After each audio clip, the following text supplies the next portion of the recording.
Hello सभी को नमस्कार। स्वागत है मायरा ब्लॉग्स यूट्यूब चैनल पे। तो आज का जो हमारा टॉपिक होने वाला है वो है ठुकरा दो या प्यार करो, सुभद्रा कुमारी चौहान जी के द्वारा जो रचित है। तो इसको मैं बिल्कुल अपने सरल भाषा में बताऊंगी आप लोगों को, ताकि आप अच्छे से समझ पाओ और अच्छे से आप एग्जाम में लिख पाओ।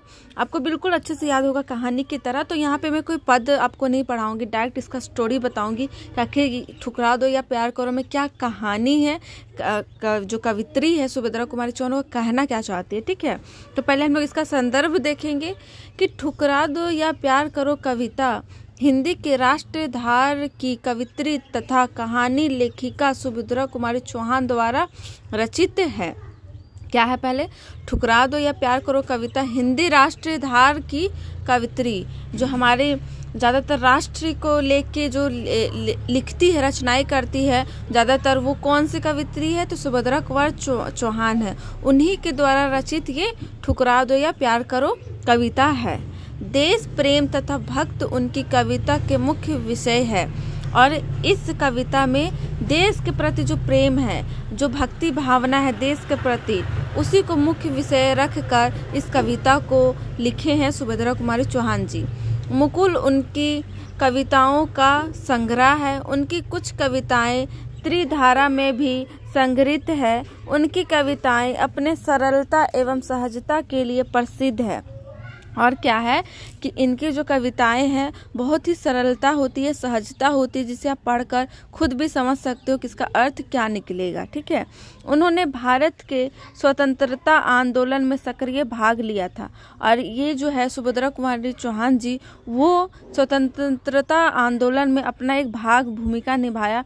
ये लोग देखिए, जो लेखिका लोग होती थी ना, बहुत को आंदोलन भी करते थे, लड़ते झगड़ते थे आवाज़ से, लेकिन बहुत को होते तो शांत रह के अपने पत्र के माध्यम से, मतलब अपनी कविता, कहानी, नाटक, ये सारे माध्यम से, लिखित माध्यम से लोगों तक, हर एक लोगों तक पहुंचवाते थे अपना ज्ञान कि हमें कैसे आज़ाद दिलाना है देशों को। वो लोगों में खून खौलाते थे, जोश पैदा करते थे जवानों में, वीर जवानों में। तो ये सारे इन लोगों का इस तरह का काम होता था। तो उसमें सुभद्रा कुमारी चौहान भी जो है अपने कविता के माध्यम से जो हमारे वीर लोग हैं, जो आर्मी लोग हैं, फौजी लोग या देश के कोई भी नागरिक है, उसको उसमें उत्सुकता लाने का काम करते थे ये लोग। तो इसका प्रसंग है, ठुकरा दो या प्यार करो कविता में कवित्री ने यह दिखाया है कि भगवान की उपासना सच्चे हृदय से की जाती है, ना कि ठाट बाट और अनावरों से। देखिए क्या बोल रहे हैं कि ठुकरा दो और प्यार करो कविता में जो कवित्री है वो यह दिखा रही है कि भगवान को जो है ना उपासना सच्चे हृदय से कीजिए। जब आप सच्चे दिल से करोगे तो वो भगवान तक भी पहुंचेगा आपका संदेश, आपका जो मनोकामना है। लेकिन आप सिर्फ दिखावा के लिए ठाट बाट और ये जो लुटेरे लोग होता है उन लोग से क्या होता है, उपासना नहीं होता है, भगवान की भक्ति भावना नहीं दिखती है। देखिए थोड़ा सा मेरे से मिस्टेक हुआ कि जो ये ठुकरा दो या प्यार करो, इसमें क्या है कि भगवान की उपासना के बारे में बताए हैं लेखिका, और मैं थोड़ा सा यहाँ मिस्टेक की बोलने में कि ये जो कविता है वो राष्ट्रीय भावना को लेकर उतना कुछ नहीं है। इसमें देशभक्ति, सुभद्रा कुमारी चौहान बहुत सारे ऐसे कविताएं लिखे हैं जिसमें देशभक्ति के ही बारे में बताएं, वही शुरू में वो पंक्ति था। तो थोड़ा सा मेरे से मिस्टेक हुआ। और इस ठुकरा दो या प्यार करो में जो भगवान के प्रति जो प्यार होता है, उपासना सच्चे दिल से, जिसके पास कुछ नहीं होता है तो कैसे वो भगवान से मन्नत मांगता है, इसमें बतलाया गया है कि कोई ठाट बाट सूट बूट से भगवान की कोई उपासना नहीं होती है, बल्कि आपके पास कुछ भी नहीं है, आप खाली हाथ भी हो तो उससे भी उपासना होती है। तो वो हम आगे अब देखेंगे। अब हम लोग देखेंगे व्याख्या। कवित्री कहती है, हे भगवान आपके भक्त बहुत है जो आपके लिए बहुमूल्य वस्तुएं अपने साथ लाते हैं। देखिए जो ठुकरा दो या प्यार करो कविता है उसकी व्याख्या पे अब हम लोग आ गए हैं। तो जो लेखिका है वो कहती है, हे भगवान आपके भक्त बहुत है। क्या है कि आपका भक्त बहुत है, आपके पूजने वाला बहुत है, जो आपके लिए बहुमूल्य वस्तुएं अपने साथ लाते हैं, मतलब जो आपके लिए महंगे महंगे सामान आपके अपने साथ लेकर आते हैं आपको चढ़ाने के लिए। ठीक है, बहुत धूमधाम के साथ वह मंदिर आते हैं और खुद भी बहुत सज कर आते हैं। और क्या होता है, वो बहुत धूमधाम के साथ गाने उन्हें बजाते हुए आते हैं और बहुत सज धज कर भी आते हैं, पहन ओढ़ कर आते हैं। परंतु मैं गरीब हूँ, मेरे पास के देने के लिए कुछ नहीं है। परंतु क्या है कि मैं गरीब हूँ, मेरे पास आपको देने के लिए क्या है, कुछ भी नहीं है। ठीक है, ना मेरे पास दिया है, सॉरी, आपके पास देने के लिए कुछ नहीं है, फिर भी मैं पूजा करने आई हूँ। फिर भी क्या है कि मैं पूजा करने आई हूँ, मेरे पास कुछ भी नहीं है। ना मेरे पास दिया है जिससे मैं आरती करूं, और ना ही आपके श्रृंगार के लिए कुछ है। और उनके पास क्या है, ना ही कोई दिया है जिससे वो भगवान को आरती उतार सके, कर सके, और ना ही वो कुछ श्रृंगार का सामान लेके गई है, ना खुद ही कुछ करके गई है। कवित्री अपने दुखद स्थिति की ओर इशारा करते हुए कहती है, हाय मेरे पास फूलों की माला भी नहीं है।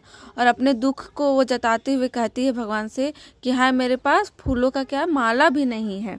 कवित्री कहती है, मेरी आवाज़ भी ठीक नहीं है, मैं आपके लिए भजन भी नहीं गा सकती हूँ।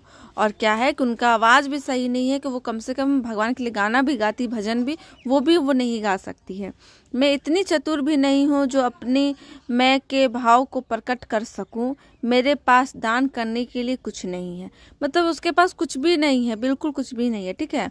मुझे पूजा का तरीका नहीं आता, और उसको पूजा करने का तरीका भी नहीं आता कि कैसे क्या नियम होता है पूजा करने का। हे भगवान, अपनी भक्तन को समझो और मेरी भक्ति को ही मेरा दान समझो। और भगवान से कहती है कि हे भगवान जी, आप मेरा भक्ति भावना है जो अंदर से मेरे निकल रहा, उसको समझो, और यही मेरी भक्ति को मेरी दान समझो। जो उसका अंदर से, जो हृदय से, सच्चे मन से जो भगवान के प्रति प्यार, मोहब्बत, जो भक्ति भावना आ रहा है, उसी को बोल रही है भगवान को, किसी को क्या मेरा दान समझे कि मैं यही आपको दान के रूप में दे रही हूँ। मैं अपने हृदय से आपकी पूजा करने आई हूँ। मैंने आपको अपनी भक्ति दी है, आप इसे चाहो तो स्वीकार करो या ना करो। मतलब वही, या तो प्यार करो या ठुकरा दो, यही टाइटल होता है कहानी, कविता का। तो यही कह रही है भगवान जी से कि मैंने आपको अपने हृदय से पूजा करने आई हूँ। आपको कुछ मैं लेके या सज बस सुंदर बन के या आपके लिए श्रृंगार का सामान कुछ भी नहीं लाई हूँ, ना आपके लिए भजन गाई हूँ, कुछ भी नहीं, एक फूल तक नहीं लाई हूँ। सिर्फ मैं आपको अपने मन से, अपने हृदय से पूजा करने आई हूँ। जो मुझे बोलना है, या तो इस भक्ति को आप स्वीकार कर लो या तो इसे ना स्वीकार कर लो। तो ये था इस कविता का कहानी, स्टोरी कि इस कविता में आखिर है क्या। तो एक तरह से देखिए, व्याख्या पढ़ के हमें क्या समझ में आता है कि जब आप भक्ति भावना करने जाते हो ना, आप फूल माला भी लेके जा रहे हो, कोई दिक्कत नहीं है, जाओ। लेकिन आप कितना भी कुछ लेके जा रहे हो, पर जब तक आपके मन में सच्ची की उपासना नहीं होगी, भगवान के प्रति भक्ति भावना, आप मन से पूजा नहीं करोगे तो वो सफल नहीं होगा। और आप कुछ भी नहीं लेके जा रहे हो, लेकिन आप मन से जा रहे हो तो वो आपका सफल हो जाएगा। आप कितने भी मिठाई रसगुल्ले ले जाओ, आप लेके जा रहे हो ठीक है, लेकिन अगर आप मन से कर रहे हो तो वो सही है। पर आप दिखावे के लिए इतना कुछ ले जा रहे हो, गाना बजा बजा के कर रहे हो सब चीज़, पर आप मन से ही नहीं कर रहे हो, ऊपर ऊपर मन से कर रहे हो, तो कोई काम का नहीं होगा। अब चलिए इस कविता का हम लोग कुछ विशेषता देख लेते हैं कि इसमें अच्छी बातें क्या क्या है। इसमें है पहला, सरल एवं सहज भाषा का प्रयोग, मतलब कि बिल्कुल आसान भाषा का प्रयोग किया गया इस कविता में। प्रेम के पवित्र रूप को दर्शाया है, और प्रेम का जो पवित्र रूप होता है उसको बताया गया है। ब्राह्मणों आडम्बरों का विरोध कर रहे हैं, जो ब्राह्मण लोग आजकल लूटने लगे हैं, उस सारी चीज़ को क्या है, विरोध कर रहा है ये कविता। फिर भाषा में आक्रोश विद्यमान है, दिखावे का वर्णन है, जो आजकल दिखावे में लोग लूट रहे हैं, दिखावा सिर्फ कर रहे हैं, उसका वर्णन है। शैली में व्यंग्य है। तो ये था हमारा ठुकरा दो या प्यार करो का कविता का पूरा व्याख्या। तो आई होप आप लोगों को अच्छे से समझ में आया होगा। अगर अच्छे से समझ में आए तो कमेंट सेक्शन में कमेंट जरूर कीजिए, ताकि मुझे समझ में आ रहा है कि मैं अच्छा कर रही हूँ। और कुछ मिस्टेक हो रहा है तो वो भी बताइए, और नेक्स्ट किस टॉपिक पे वीडियो चाहिए वो भी बताइए। और मेरे चैनल पे आप नए हैं तो सब्सक्राइब करके जरूर जाइएगा, क्योंकि मैं बहुत मेहनत करती हूँ। और वीडियो को शेयर कीजिए, बहुत सारा प्यार और सपोर्ट कीजिए। मैं मिनी व्लॉग वगैरह भी बनाती हूँ, शॉर्ट्स भी में आप लोग प्यार बरसाइए। तो फिर मिलते हैं नेक्स्ट टॉपिक के साथ।